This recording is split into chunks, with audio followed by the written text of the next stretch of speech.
French toast? Yeah? I didn't have French toast this morning.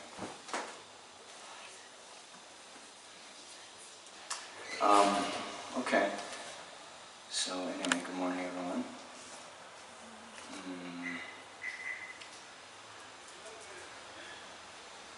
Maybe we can start with just a few minutes of the breathing meditation that we did last night, and we do more sessions.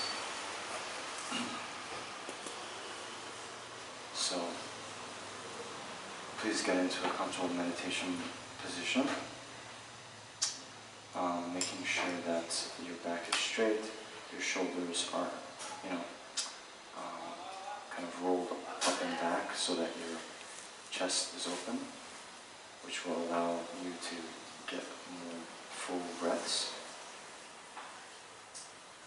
And then we didn't talk so much about the posture yesterday, but just for today, we keep our eyes just slightly open, enough to allow light in. But try to make sure that all the facial muscles are relaxed, so not holding any tension. Then, since we're doing breathing meditation, we'll be breathing through the nose. So keep your mouth closed, and then you can put your tongue on the palate, the roof of the mouth. And then also you can create a slight suction so that there's no air in the mouth.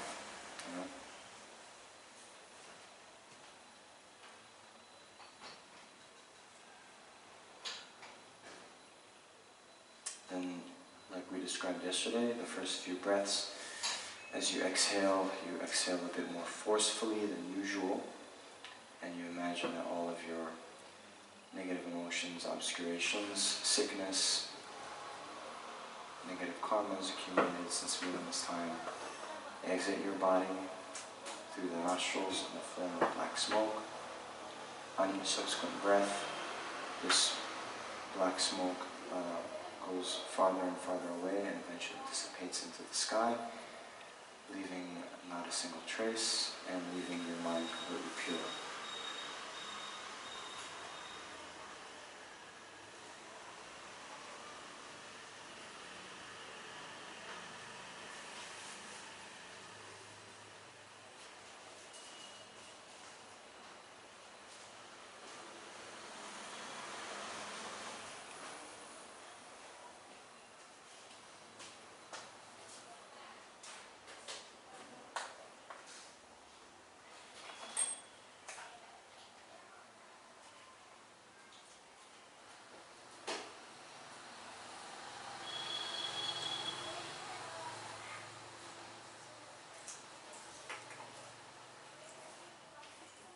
And then we continue with the mindfulness of the breath meditation.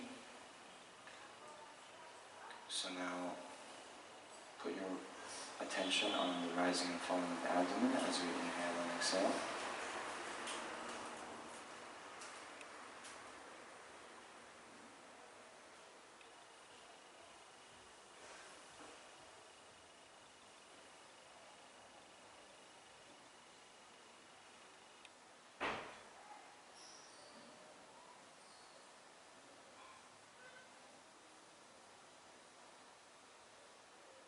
Paying special attention to the split second when the inhalation becomes exhalation and so forth.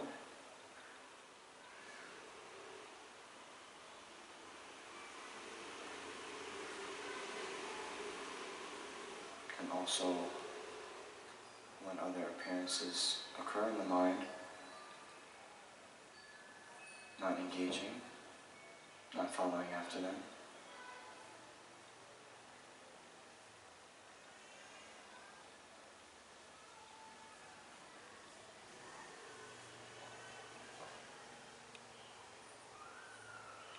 But letting them go, letting them dissolve back into the nature of the mind. So we'll do this just for 4 more minutes.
Okay, so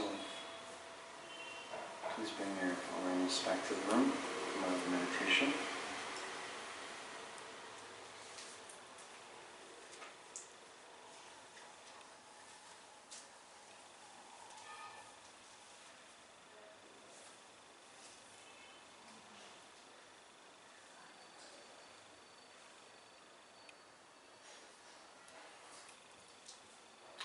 All right.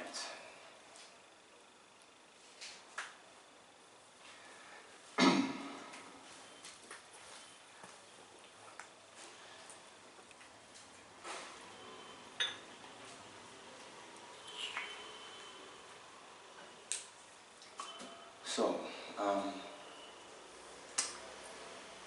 no newcomers today.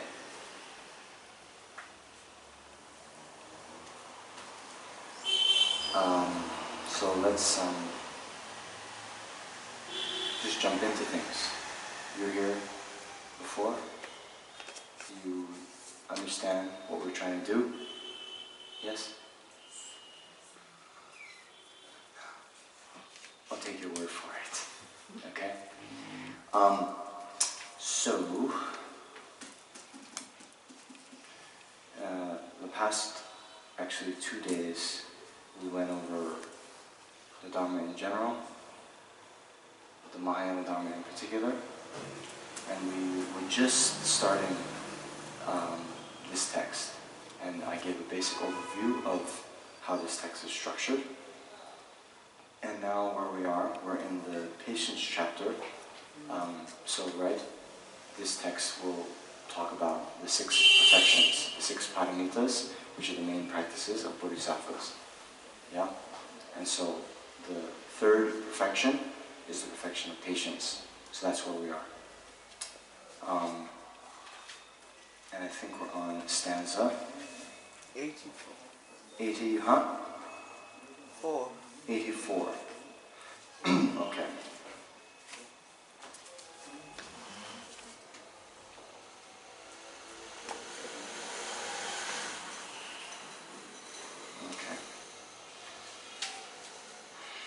So maybe just as a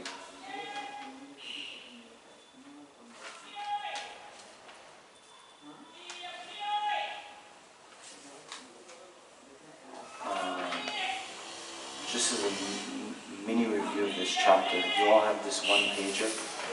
Okay? You have this one. So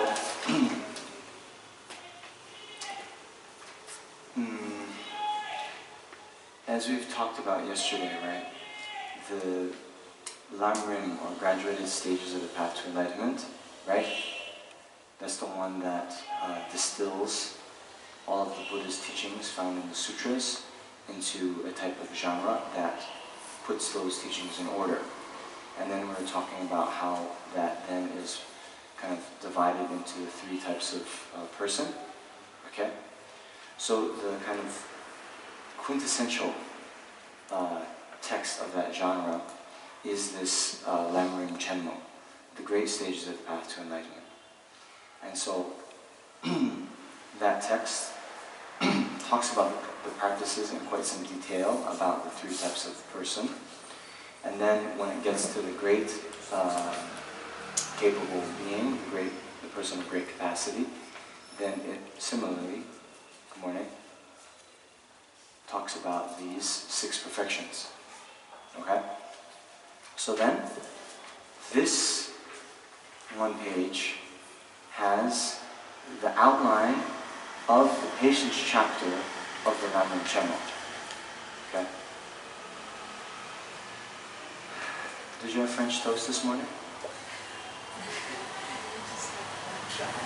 What's that? Just bad traffic. Bad traffic. Oh my God, don't ever say that. Don't ever say that. We're new. Thank you. Sadhana knows. Sadhana knows. You get a pass this time. But my position that I'll hold is that if you've been living in Bangalore for, maybe if you just moved here a week ago, then you can use bad traffic as an excuse. But if you've been in Bangalore more than 1 week, bad traffic's no excuse. You know? I'm joking.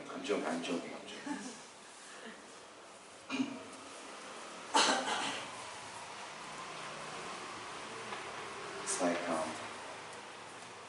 yeah. Anyway.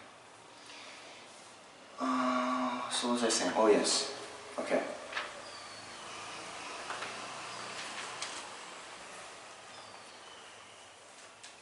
Shibita. Did you have French toast this morning? Dajad? Did you have French toast for breakfast this morning? Okay.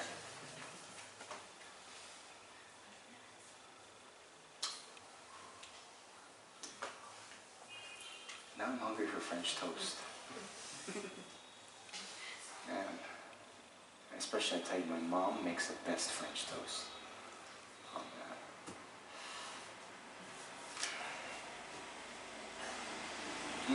Okay, so yeah, this is what happens. Okay.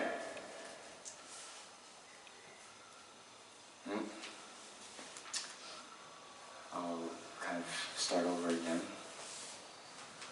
Dajad. So we were, the past 2 days, we gave an introduction of Dharma. We gave an introduction of Mahayana Dharma. And last night we were talking about this Bodhisattvacharyāvatāra. Okay? And now we are in the patience chapter. But since some people weren't here for the rest of the patience chapter, I thought to just get us up to speed by reviewing this one page, which is the outline of the patience chapter from the Lamrim Chenmo. The Lamrim Chenmo is the great stages of the path to enlightenment, which covers, remember those 2 pages that we went over yesterday that talked about the motivations of the 3 types of person? Well, that talks about that, those 3 types of people in about, I don't know, it'd be about 900 pages. Okay, that text. Okay? So we got it yesterday in 2. A commentary on that, if you expand all of it, is about 900 pages. Okay? So then, in the section on the person of great capacity, it then talks about the 6 perfections, which is the main practice of someone, who's interested in the Mahayana. And so, the 3rd perfection is that of patience. Okay, so let's just go over this really quickly. So patience is a resolute responsive against adversity stemming from a settled temperament, unperturbed by either external and internal disturbance. Okay? So how we cultivate the perfection of patience is first by reflecting on the disadvantages of anger, which is patience is the antidote to anger or irritation, right? So first, just like this text, right, begins with the benefits of bodhicitta, right? Thinking that once you learn about the advantages of bodhicitta, you'll be more inclined to cultivate it. Similarly, when we talk about negative states of mind, if we understand the drawbacks or the disadvantages to it, then we'll be more inclined to want to get rid of it. Okay? Alright. Then there are basically 3 divisions of patience. There's the patience of disregarding harm done to you. Then there's the patience of accepting suffering. And then there's the patience of, how do they say? Developing patience of certitude of the teachings. Okay? So now we are, if we are using the framework in the Lamrim Chenmo, okay, we are almost done. Actually, we're on the last point of stopping impatience with those who do harm to you. Okay? developing impatience, disregarding harm done to you. That in turn says 3. Stopping impatience with those who harm you. Stopping impatience with those who prevent your praise, fame, or honor. And with those who have contempt for you, or say offensive or unpleasant things to you. And then last, stopping both dislike for harm doers' attainments and delight in their troubles. You with me? Okay? So, now you can turn to page 67, stanza 84. Okay, was that too brief review? You guys understand? Yeah? I'll believe you. Okay? So, alright,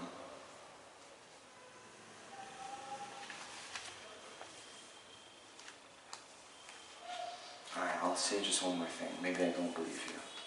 Okay? So the stopping impatience with those who harm you, okay? Then there's these 3 things happen, right? Someone harms us, and then we get angry, we want to harm them back, right? Okay. So there's people who then prevent our happiness or cause us to suffer, right? Then there's people who prevent us getting praise, fame, or honor, okay? And then these people that harm us, not only do we want them to experience suffering, and we might cause them to suffer ourselves, but when we hear that they experience some kind of suffering, we get happy. Yeah? Okay? So all those types of minds, that's not the kind of mind a Buddha would have, or even someone aspiring to be Buddha would have. Right? Remember, the Buddha, even a Bodhisattva, is completely motivated by compassion, wishing that others be free from suffering. Yes? And the great compassion extends to all sentient beings. This is what we were talking about yesterday, right? Normally, we just have a very limited sense of compassion and care for others, where we are dividing living beings into the categories of friend, enemy, stranger, right? And so we have some limited sense of caring, of concern for those in our friend category. And why they're in that friend category, by the way, is because they've helped us in the past. You know? And we think they're going to help us in the future. You know? So it's actually not that we really care about them, but we care about ourselves. And we see these other people as useful tools to gain our own happiness. You know? And so, since we think they're going to be good to us, it's like a business deal. Right? You scratch my back, I scratch yours. Dosha, you've heard that expression? Yes? You scratch my back, I scratch yours. It's like a business deal. Right? So, then, most people we don't have any concern about. You know? We might not actively want them to suffer. You know? We might even want them to be happy, you know, if it didn't require any work or any sacrifice on our part. Right? Yes? Thank you for your honesty. And then, the third category, maybe there's just a few people like this in our lives, but maybe they've harmed us, but we actually kind of want them to suffer, or yeah, we feel they deserve when they suffer, you know, kind of like that. Do we have people like that?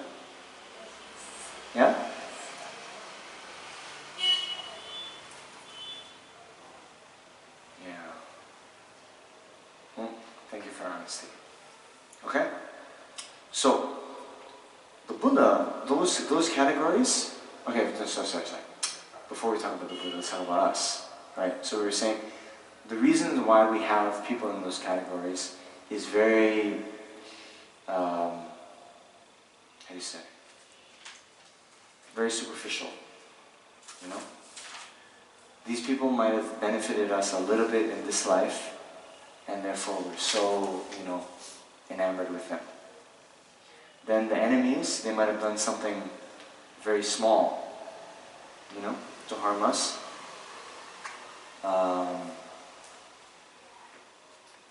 But yet we have a very fixed category, very fixed negative perception of them that lasts many years. Yeah? So when we look again, how we start to even out the playing field is when we look across, you know, big picture over many lifetimes. You know, we were talking about this yesterday, right? Everyone has been our mother, our dear loved one, not just once but many, many times. And in each of those lives, they gave us as much benefit as our mother in this life. You know? So when you take a step back, you see that, yes, sentient beings have harmed us a bit, but since beginningless time, the amount of benefit we receive from them far outweighs the harm that we've received.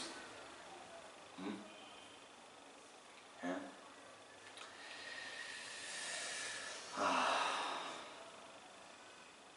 Yeah. And then when you really look into all this stuff, right?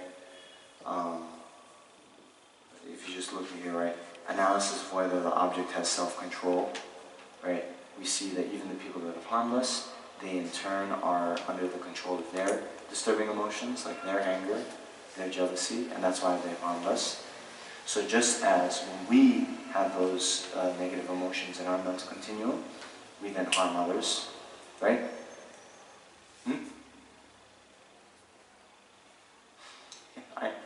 Okay. If you haven't harmed anyone, then, you know, tashirle, maybe you should be up here. But if we start to see, you know, how if we have harmed others, how that happened, you know, we get angry, therefore we harm someone else, right? But yet, we still think of ourselves as being pretty decent people, right? Yeah? So similarly, like that, apply the same to the other person. Yeah? Okay, anyway, I don't want to get into all that. But that's the general strategy, right? Is to then have a more even-mindedness toward all living beings, right? Okay, so let's just jump into the text. So we're on this stopping both dislike for harm doers' attainment and delight in their troubles. Okay, so let's just go back to stanza 80. I know we're on 84. I know Lexo talked about this last time, but you see, having stanza 80 on page 66, having generated the awakening mind through wishing all beings to be happy, why should I become angry if they find some happiness themselves? If I wish for all sentient beings to become Buddhas worshipped through the 3 times, then why am I tormented when I see them receiving merely some mundane respect? If a relative for whom I am caring and to whom I must give many things should be able to find their own livelihood, why shouldn't I be happy rather than angry? If I do not wish for beings to have even this, how can I wish for them to awaken? And where is there an awakening mind in one who becomes angry when others receive things?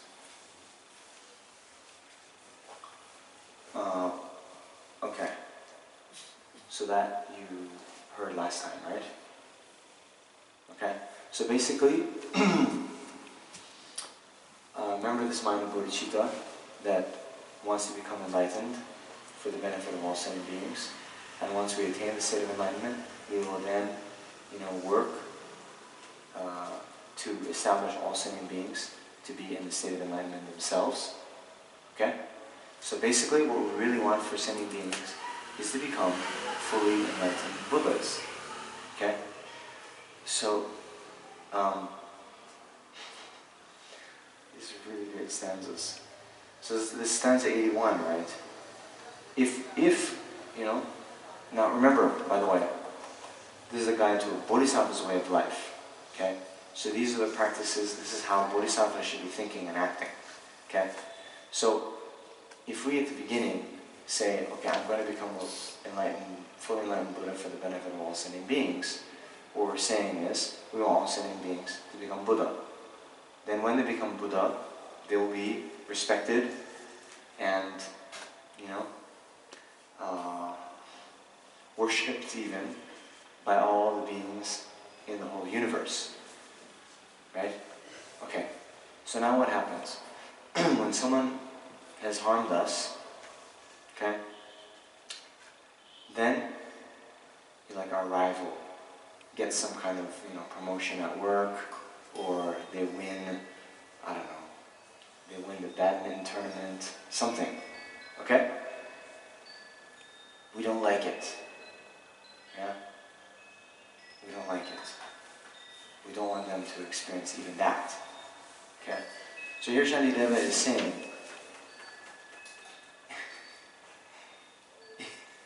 you know, that's totally internally contradictory. If we want them to really receive full enlightenment, right, then of course, any other lesser attainment or any other lesser kind of mundane respect, we should, of course, want them to receive and never be separated from, right? Okay. Now, stanza 84. What does it matter if my enemy is given something or not? Whether they obtain it or whether it remains in the benefactor's house, in either case I shall get nothing. Okay?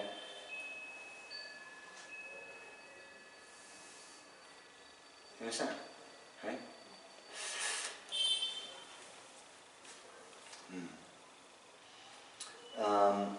So why, by becoming angry, do I throw away my merits, the faith others have in me, and my good qualities? Tell me, why am I not angry with myself for not having the causes of gain? Okay? So, this is very nice. This is actually a little bit of a review of the drawbacks of anger. Okay? As it says in the beginning of the chapter, that you know, there's no negativity like anger, because through anger we not only create new negative actions by harming, but anger also weakens and even destroys previously accumulated virtuous deeds, the imprints of those, making them you know, weak, so that they cannot ripen as happy effects. You understand? Just like when a seed is scorched, it can no longer give rise to the sprout. Our anger previously destroys roots of virtue that we've created. Created with a great deal of effort, by the way. Okay? So here now,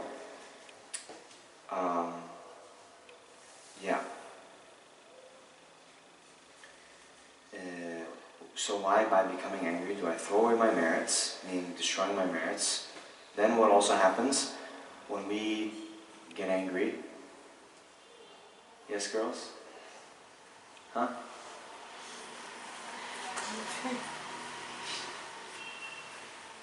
I used to be a teaching assistant for second graders.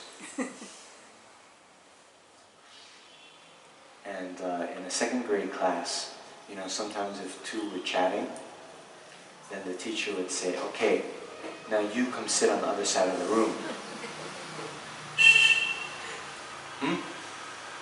Are we in second grade? Huh? Maybe in Dharma. What's that? Maybe in Dharma, second grade. Touché. Touché. Okay. So then, the faith others have in me, right, means, right, maybe I should pay attention to this myself, right? So then, others might, kind of have faith in you, respect you, and then they see you blow up when, two girls chat in the class while you are giving a lecture, and they'll be like, what? I thought he was a good practitioner. Why is he getting upset at those girls for chatting? Okay? And my good qualities. Yeah? Tell me, why am I not angry with myself for not having the causes of gain? Okay? So it's kind of like this, right? Remember, Shantideva was just talking about these situations when we see our rival getting something good. Okay? Now, really, if you have a big perspective, right, you'll see, oh, this person received that honor, that praise, that whatever, possession, that promotion, because they practiced virtue in the past, and therefore they're experiencing that. Okay? So the real practice to do at that time is this practice of rejoicing. Yeah, which I think you've gone over many times. It's in the so-called 7 Ling practice. We see, oh wow, how wonderful that they have practiced virtue in the past. How wonderful that they're receiving that. May they never be separated from having that kind of happiness. And may their happiness only increase more and more. Right? That's how a Bodhisattva would think about the other person. And then, even if you're thinking, in relation to yourself, instead of, being jealous and criticizing the other, you would say, oh, if I want to have that kind of goodness in my life, I also need to accumulate the causes of it by practicing virtue.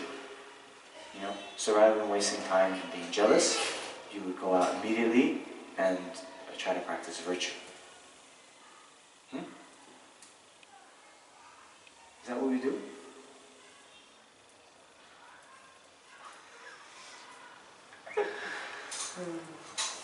Okay. The wood example is better sometimes. The what? The wood example. Yeah, if you can't deal with it. Oh, the wood example. I thought you said the good example. Okay, the wood example. Yeah.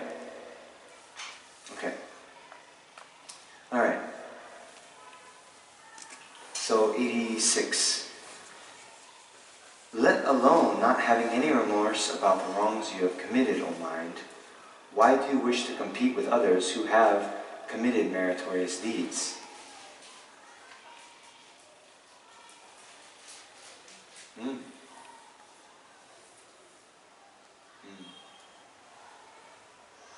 I think it's easy enough to understand, right? Okay, now 87. Okay, sorry. It's easy enough to understand, but I'll just say one thing, okay? Because sometimes people ask me, although one has committed negative actions in the past, right? How can one then purify our negative karma? Okay? And so this remorse about the wrongs you have committed is actually the most important thing to purify our negative karma. Okay?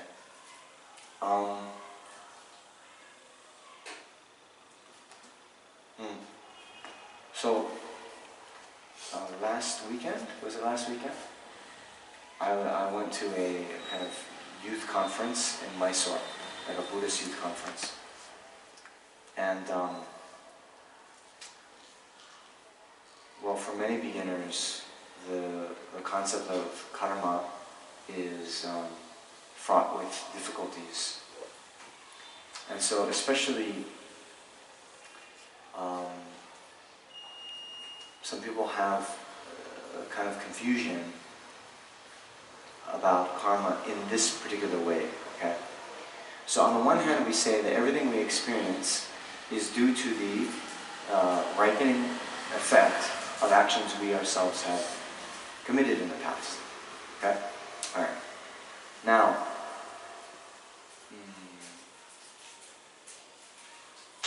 can I say this? You know, I'll just say it, okay? But, you know, there's this big movement from Dr. Ambedkar, right? Where in one day, I think it was like 600,000 people, you know, became Buddhist. And it was actually more of a rejection of the caste system, right? Rather than a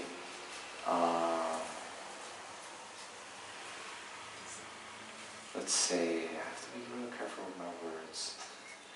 Rather than a reasoned, you know, after having studied the Buddhist texts and seeing the truth of the Four Noble Truths, seeing that the path to liberation that the Buddha expounded is a valid one, you know, is more just a rejection. Right? And part of that rejection was, you know, again, the caste system itself actually, there's a kind of, well, there's a view of karma that is different from what the Buddhists say, right? So there, I'm simplifying, but it's like, okay, it's your karma to be born in this caste, and then this is a very fixed view. You know, you're in this caste, and that's for life, because it's your karmic lot to experience this. Okay? Alright.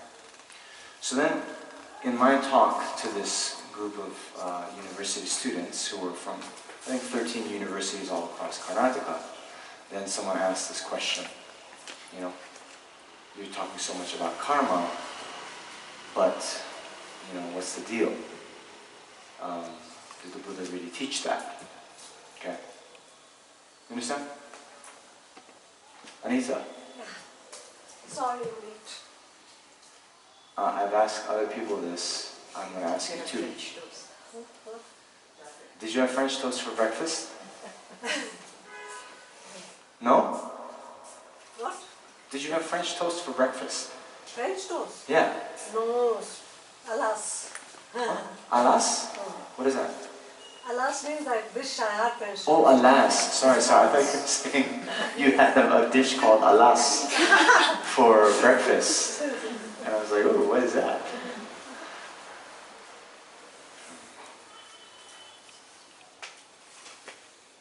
Allez.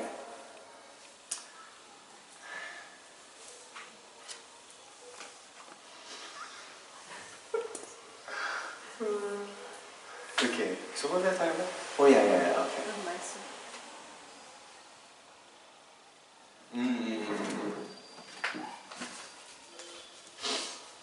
So, what I was saying is the kind of use of the concept of karma to then justify the caste system, I think is you know, completely wrong, and the Buddha himself rejected that, right? So, or even in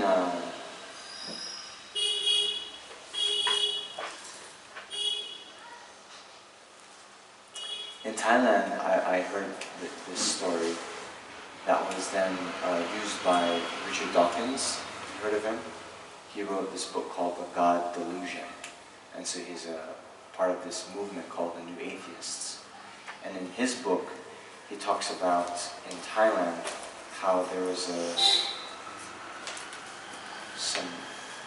one of his hosts, they're kind of out on the street, they encounter a beggar, and he's about to give, you know, and the host says, no, it's the karma to be poor, don't give. Okay? This is a person who identified themselves as a Buddhist, and in that book he kind of goes off about how that's a very harmful view. So yeah, both that woman's view and this view justifying the caste system due to karma are both misrepresentations, misinterpretations of it. Okay? So because remember, cause and effect means changeable, impermanence, right? So although someone might have, of course, everything we experience is due to the actions we've done in the past, but we're constantly creating new actions, so our karma can change. And even previously accumulated negative actions can be purified due to, well, our own practice. And the main practice for purification is what they call the 4 point powers. Okay? Just to review that, the most important is the remorse, right? Or the regretting our negative actions done in the past. Okay? And so, then we have the so-called reliance, relying on the Buddha, Dharma, and Sangha. Yeah. Then we have the so-called remedy, is doing something virtuous to make up for non-virtue we've done in the past. And last is the resolve not to do that kind of negative action again. So it's the 4 R's. Yeah. Okay. So here Shantideva is saying, okay, we're in a situation where, we are experiencing, so we see someone else, one of our rivals, experiencing something good. We're not experiencing that. Okay? Actually, if you take the viewpoint of karma, it's because we've not accumulated the causes for that good. So, let alone not having any remorse about the wrongs you have committed, why do you wish to compete with others who have committed meritorious deeds? Okay?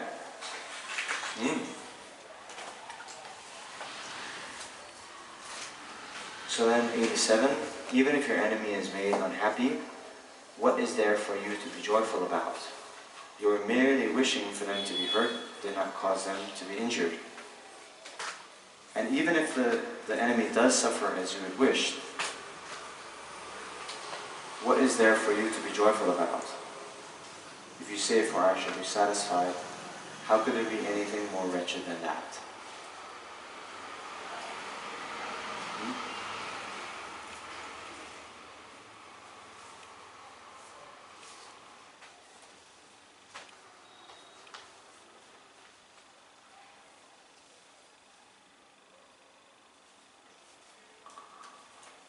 I wonder.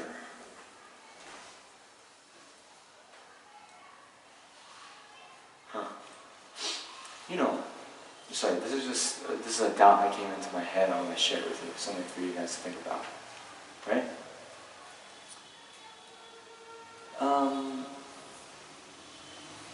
Okay, so a bodhisattva, right? A bodhisattva is who? Someone who has been tried bodhicitta, who is not yet a Buddha. Okay? This mind of bodhicitta is the wish to achieve enlightenment for the benefit of all sentient beings. Okay? And then the direct cause of the mind of bodhicitta is this wish that takes responsibility. I myself will free all sentient beings from their suffering. Okay? And then, prior to that is just the mind of compassion extending to all sentient beings, thinking, may all sentient beings be free from suffering. Okay? So actually to have that mind, may all sentient beings be free from suffering, is quite, prior to the attainment of bodhicitta. You know, it's a prerequisite. Okay? Alright. So now, it just came to my mind. Now, this mind of anger that wishes someone else to have suffering, okay? Can that mind arise in the continuum of a bodhisattva? Can a bodhisattva get angry? Yes, yes. Huh? Yeah. Yes. Up to third ground you can get angry. It will be true anger. Huh?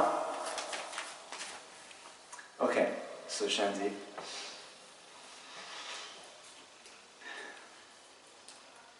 So at that time, okay, they're a bodhisattva, right? So they have anger directed toward one individual. May this person experience suffering.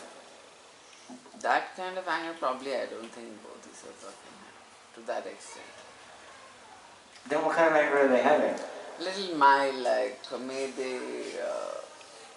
they get back what they deserve or something like that, but not like that they should suffer. That is a little more too much. It's a more malicious thought. So no malice, but anger. Yeah, yeah. So what is anger if it's not Like malicious irritation they can have, like irritation, this person misbehaving, I wish they would shut it or something like that.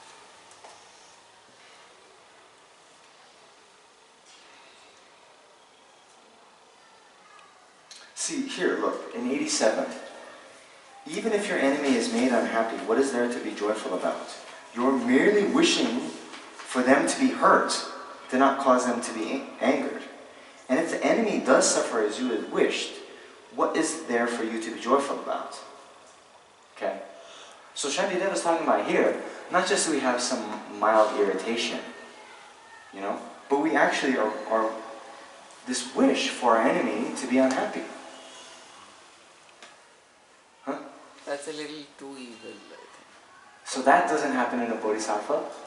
Can happen, but really, No. I don't know about the technique. I'm doing that for effect, but thank you, yeah. Merci. Huh? I don't know what the text says. My personal thing is that Bodhisattva may not have that level of... So what will they have? Like irritation or little, tell that person off, something, for the a little bit slightly milder form Of anger. Yes, yes. Irritation. And a wish to tell that person off. So hold on. Now, a bodhisattva could tell someone off. Yeah, not like that, with compassion. but with anger, tell someone off with anger. Retaliate a little bit, like, defend themselves. Okay, so, but wait, okay. No, this is good, this is interesting, okay? We have the same action, right, of telling someone off, okay? They've made a mistake, okay? So a bodhisattva, they see someone misbehaving, like chatting in class, not paying attention, right? So with a mind of compassion, saying, hey, you shouldn't do that. Actually, a bodhisattva has a positive vow, actually, to prevent sentient beings from misbehaving, right? Doing negative actions. Why? Because that negative action is going to cause them suffering in the future. The bodhisattva doesn't want sentient beings to suffer, so therefore needs to prevent them from creating the cause of suffering. Okay? Alright, so now, the same action of scolding could be done, okay, let's just say, okay, Lushad and Shakira, I'm going to make a little example of you, right? So it could be from two things, right? One, how dare they not pay attention to me while I'm giving this wonderful speech? They're disrespecting me, I'm going to show them. Right? Okay? Therefore scolding. Or, oh, you know what? what I'm talking about, this Dharma teaching, is such an essential practice for them to attain enlightenment in the future. If they don't understand this, no way will they become enlightened. Oh my gosh. Therefore, I'm going to, convince them to pay more attention and not fool around in class. Okay? So the same action is there, two vastly different motivations. Okay? Alright. So now Shanti, let's get back to you. What does the Bodhisattva have? You're saying that the Bodhisattva could have the kind of self-interested or wanting to retaliate motivation. You harmed me, I'm now going to harm you back, and not the pure motivation to help them see the error of their ways. Yes, ma'am. Yes. It can happen up to just before third ground, second ground. Okay, don't talk about grounds and me. That's a whole other thing. I'm not talking about grounds. I'm talking about even a bodhisattva, right? Okay, Yeah, so yes. So they have a wish to retaliate. Yes, yes. Okay. Now, at that time, there's still a bodhisattva, right? Yes. Alright, thank you. Now, they have uncontrived bodhicitta that extends to all sentient beings. They have compassion for all sentient beings. Huh? Yeah. They have a wish that all sentient beings be free from suffering. Yeah. They have a wish for this sentient being that they're scolding to be free from suffering. Yes, ma'am. And yet, they also have a mind that wants to cause them some suffering. Just maybe for a few seconds more. Yes, underlying when they cool down, they want the happiness of their enemies. But just for a few seconds, when that situation comes, they can't control and they. Compassion is not strong enough to overcome that moment of anger, the mind that comes with the moment of anger that they have. Maybe if they have uncontrived,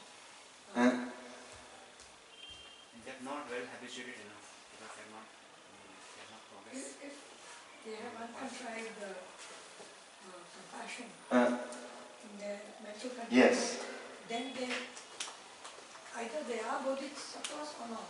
Huh? They are bodhisattvas, then the thought of anger or irritation will not arise because they have uncontrived compassion. Huh? So they will feel compassion for that person, and they will not feel either irritated or whatever else. Wants a person to suffer because maybe through that suffering will come the learning from that person. But the Bodhisattva is doing it out of compassion. Yes. So it would be like actually in that sense they wouldn't want the person to suffer just like the surgeon, right? They're gonna make an incision and get in there, cut, cause to bleed, but they don't want the person to suffer.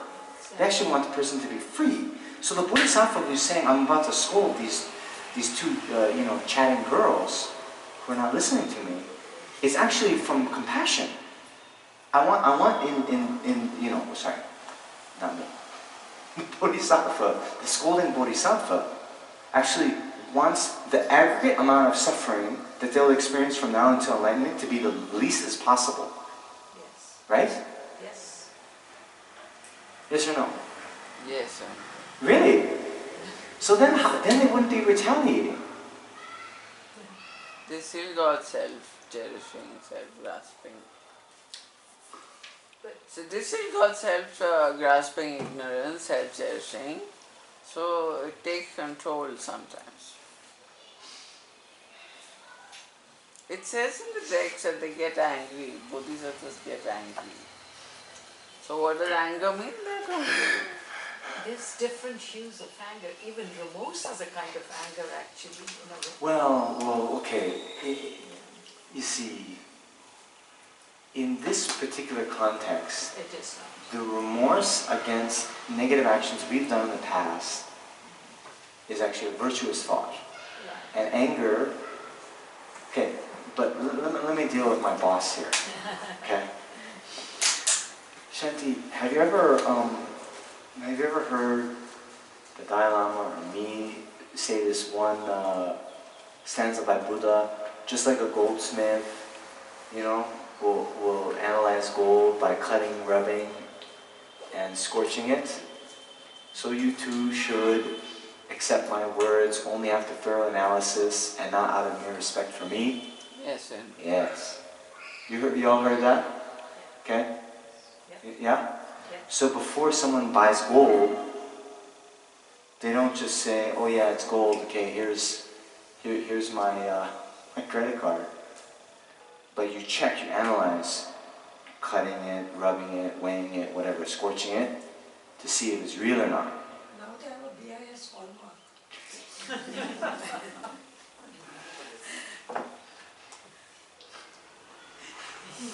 Okay, checking for the BIS hallmark, whatever you do, you don't just drop down your credit card. You do some analysis. So the Buddha is saying, even his own words, even his own statements, don't just accept without analysis. But only after thorough analysis, then you accept. Okay? Hello? Shanti? yes. So what that means is, what I'm trying to do is we're analyzing thoroughly whether a bodhisattva can get angry and not just, oh yeah, it says in the text, oh, therefore I believe. Right? So do you understand the doubt? Yeah, now I understand. No. After you brought it up. If you have uncontrived compassion that extends to all sentient beings, that's always wishing them to be free of suffering, right? How could you then, okay, because it can happen this way, right? Someone can have Bodhicitta, right? Then they see misbehaving sentient beings, and they then say, oh my gosh, I'm never going to be able to, liberate these, talkative girls. So forget bodhicitta, forget enlightenment, I just want my own personal liberation. I want out of this samsara. That cannot happen it can happen after 8th round. What? That can happen on the 8th round. For The middle path of accumulation.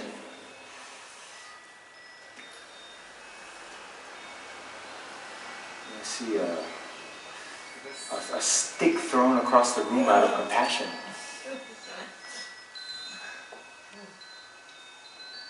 So that can happen, right? On the small path of accumulation, bodhisattvas can degenerate their bodhicitta by seeing misbehaving sentient beings. Okay? Now, what I'm saying, so, hello, even uncontrived bodhicitta can degenerate. But what I'm saying is, then will the anger, the presence of anger in a bodhisattva,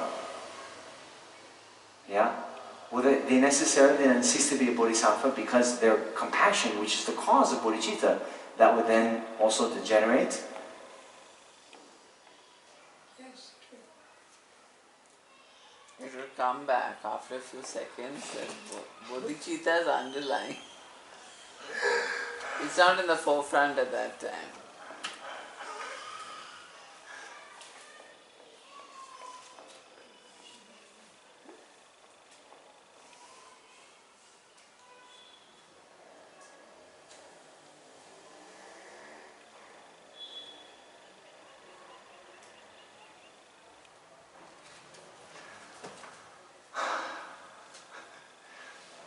Please think about this.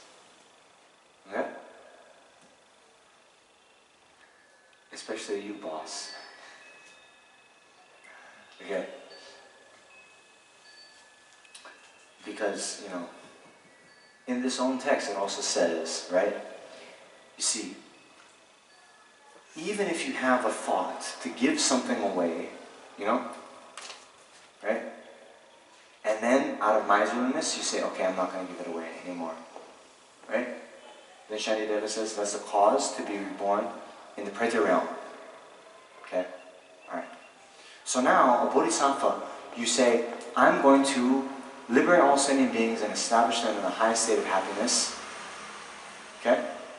So then, if you degenerate from that, Shantideva says, how could there be a greater, negativity than that? Right? Where previously you say to all the Buddhas, hey, listen, hey, all Buddhas, I'm going to liberate all sentient beings from suffering. Right? Then you say, hey, Buddhas, that promise I made? Yeah, these two girls were talking in my class. Forget about Bodhicitta. Shantideva says there could be no greater negativity than that. Hello? Shandi? Yes, Venerable.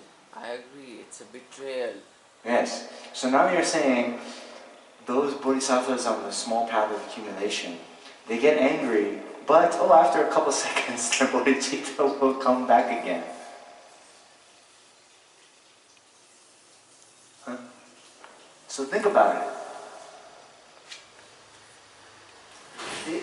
You guys have discussion groups here, right? Yes. And what do you guys talk about? They talk about this topic. Yes? These kind of doubts? No. Very nice. Pandu leads our discussion groups very well. And Abhan also. I rejoice. You don't believe that the bodhisattvas get angry after the third round? He could be faking that he is surprised. It could be. That is the wisest thing you've said in the past 15 minutes. Yes, I could be faking my surprise. But, Aman, it doesn't matter what I think or what I don't think. Right? It matters what can be established by reasoning. It matters what can be established by textual analysis and so forth. But, based on my understanding of the text, I don't think an Arya Bodhisattva can get angry. Okay, sorry, can have anger manifest in the mental continuum. In the Sutra school.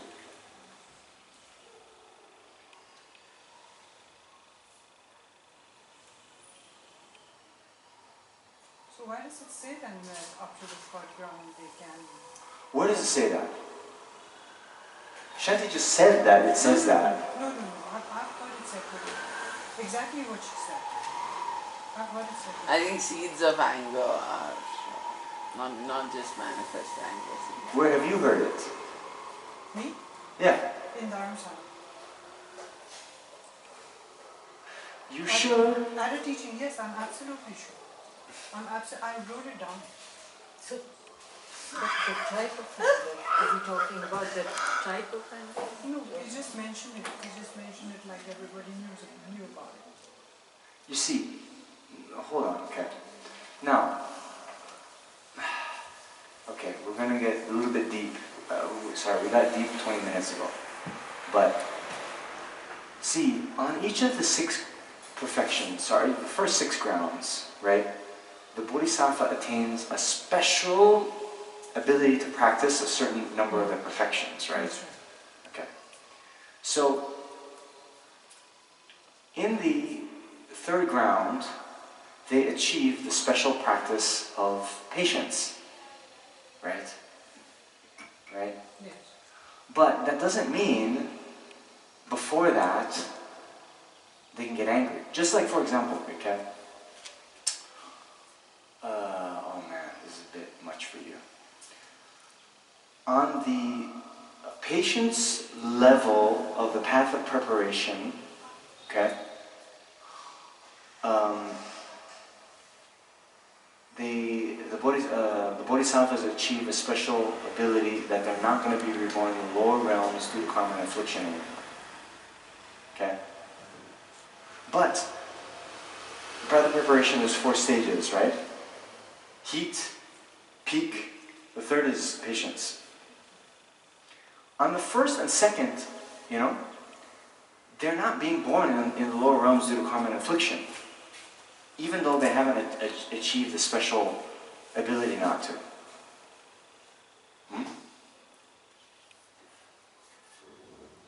You understand the analogy? So, maybe in this talk you heard in Dharamsala, this mysterious talk that you wrote down, the teacher could have been talking about on the third ground, they've achieved the special practice of the perfection of patience.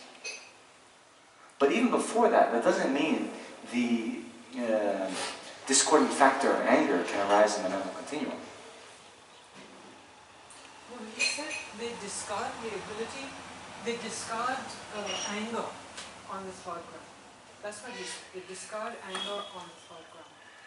Which language was he speaking in? English. No, he was speaking in Tibetan. Aha! And the translator sits right beside him. Yes. And she translates. Yes, okay. Every phrase, every so many sentences. So that's what she said. Here we have, Shruti was saying yesterday about the Chinese telephone game. That could be this, not the sutras. You know. Anyway, we have to go on. But, okay, look.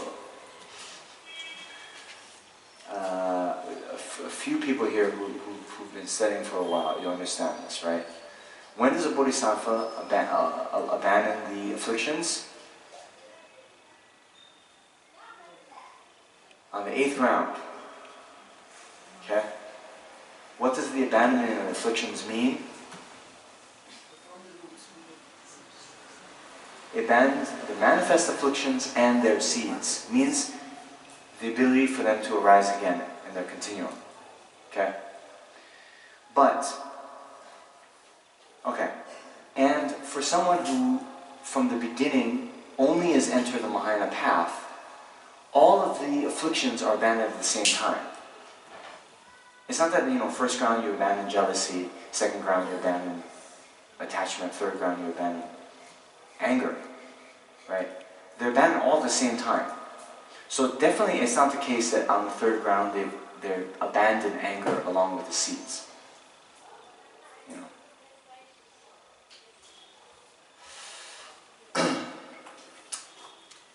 Okay, let's continue. You all now sufficiently confused? Yeah. Huh? Yeah. Good.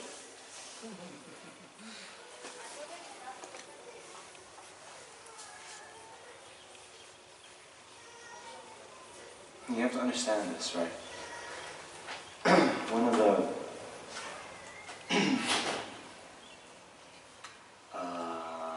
One of the ex-abbots of Seta J, when he gave lectures, right? Gen Losang, he actually taught here. He's now unfortunately passed away. But when he came, when he would teach classes at Seta to the monks, right? It's actually very rare he would go through stanza by stanza. But just say, okay, what are you guys debating now? Okay, correction of patience? Okay. Then he would set the table and then debate one way. Like this. He say, okay, what do you think? Okay, you think bodhisattvas can't get angry? Okay, what about this? Then everyone would then agree, no, they can't get angry. Well, you think they can't get angry? Okay, what about this? And totally make a mess of both positions. Right? Then,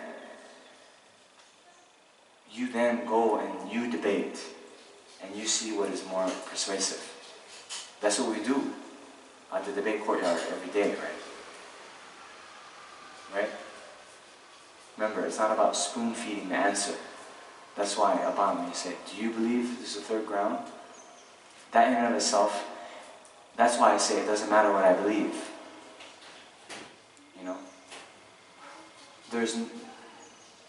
There's no way I could defend that position that a bodhisattva, would abandon anger on the third ground. I couldn't do it. Because,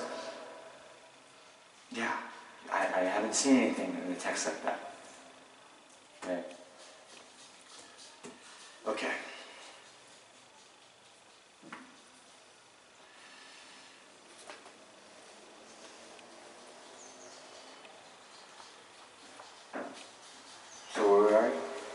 stanza 88.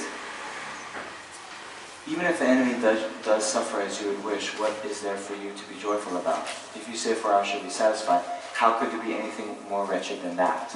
So this, when I was reading this is when this doubt came up for me anew, right? Because this thought of someone being happy when someone experiences some misfortune, that's quite wretched, right? You know? And especially for a bodhisattva who wants all sentient beings to be happy, how could they even have that mind arise? It seems strange for me. Nonetheless, by the way, you know, in the text, it does talk about bodhisattvas getting angry.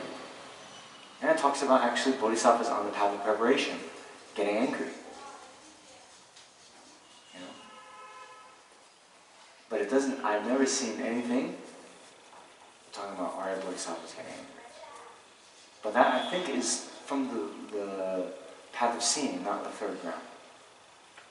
But, Avan and Shanti, if you want to, find something else than your notebook, and you want to show me something from Shantideva, Chantikirti, even Lama Tsongkhapa, that talks about, Arya Bodhisattvas getting angry on the first and second ground, I'll read it. I'm open. Okay? Right, Shanti? Yes. Huh? Okay. 89. This hook cast by the fishermen of disturbing conceptions is unbearably sharp. Having been caught on it, it is certain I shall be cooked in cauldrons by the guardians of hell.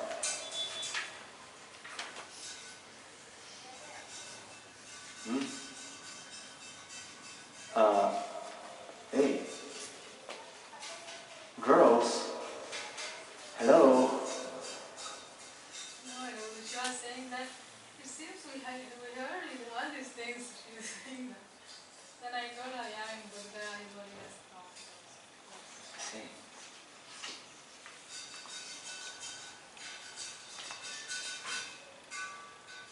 Do you know what a cauldron is? A cauldron? So, there's like a big pot, okay? You might see like a witch, they have this big pot, they're making some kind of thing. That's a cauldron. Okay? I'm going to ask you next time. Now, you have to understand, there's some background history. I've told Dilshad, what is okay to interrupt my talks is if you don't know one of the English words here. So I thought maybe she was asking her sister, hey, what does cauldron mean? But it's something else. Right? Okay. The honor of praise and fame will not turn into merit or life. It will neither give me strength nor freedom from sickness, and will not provide any physical happiness. Ale. Sadhana? Is break time?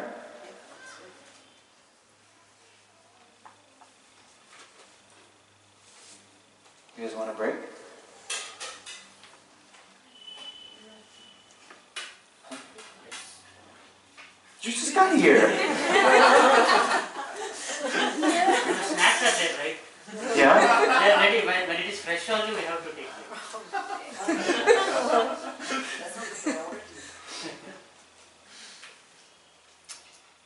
Thank you for your honesty. People have been being very honest today. I like it. Okay. Alright. So let me just finish this kind of small section and then we'll go, right? So if you look here, okay, how this outline of the Lamrim Chenmo works, So go up a little bit and you see stopping impatience for those who prevent three things: praise, fame, and honor. Reflection on how praise and so forth lack good qualities. And this is 90, 91, 93. Okay? So those numbers in the brackets correspond to the stanzas in the Bodhisattvacharyāvatāra. Okay? So we just got through in Lamrim Chenmo sake. Wow. Stopping both dislike for harm-doers' attainments and delight in their troubles. Okay? So the order in the Lamrim Chenmo versus the root text of Shantideva is a bit different. Okay? So now we go back up, right? To these reflection on how praise and so forth lack of qualities. Okay? Because, remember, we get angry at people that harm us directly, and then also we get angry at people who prevent us from getting good stuff, like praise, fame, honor, and snacks. Right? People prevent us from getting snacks. Okay? So then, the strategy here is now we reflect on how praise and so forth lack good qualities. Okay? Therefore, see, it's because we think praise is so important, oh, we must have, that when we're prevented from getting it, we get angry. But if we see it as not being that important, then if we don't receive it, it doesn't matter so much. We won't get angry. Okay? So the honor of praise and fame will not turn into merit of this life. It will not give me neither strength nor freedom from sickness, and will not provide any physical happiness. If I are aware of what held meaning for me, what value would I find in these things? If all I want is a little mental happiness, I should devote myself to gambling, drinking, and so forth. Shantideva is using a rhetorical strategy here, right? It's called, like, reductio ad absurdum. Yes? You guys know Latin? Okay?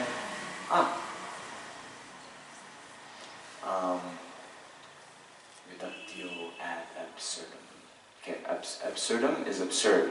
So it's by pointing out, like refuting the argument through pointing out an absurd consequence of it.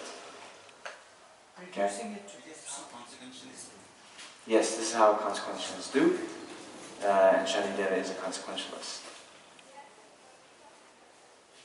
Okay? If for the sake of fame, I give away my wealth or get myself killed, what can the mere words of fame do then? Once I have died, to whom will they give pleasure?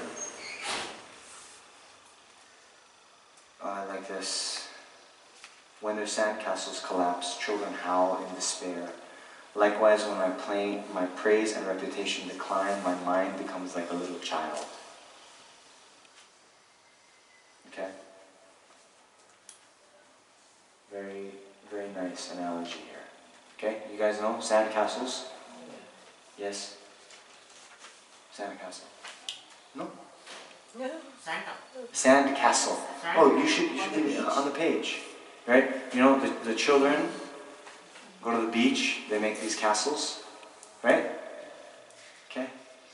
Then, the wave comes, we cry when it deteriorates. Right? Okay. This is actually a very good analogy for some samsaric pleasure and happiness, eight-worldly concerns, right? We make the child thinks it's such a big deal, the castle they built, right? And it's so important, Then when the waves come and it disintegrates, like it will, right? Mommy, my castle, right? Okay? So similarly, all these things, it's like completely fabricated in our mind, the importance of having a good reputation or whatever, eight-worldly concerns.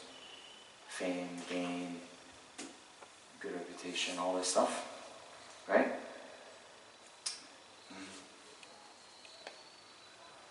So likewise, when my praise and reputation decline, my mind becomes like a little child. Okay? It's such a big deal, such a tragedy when, you know, my praise and reputation decline.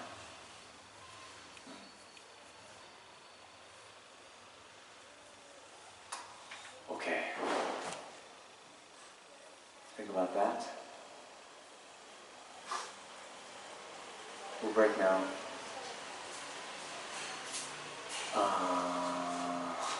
Okay?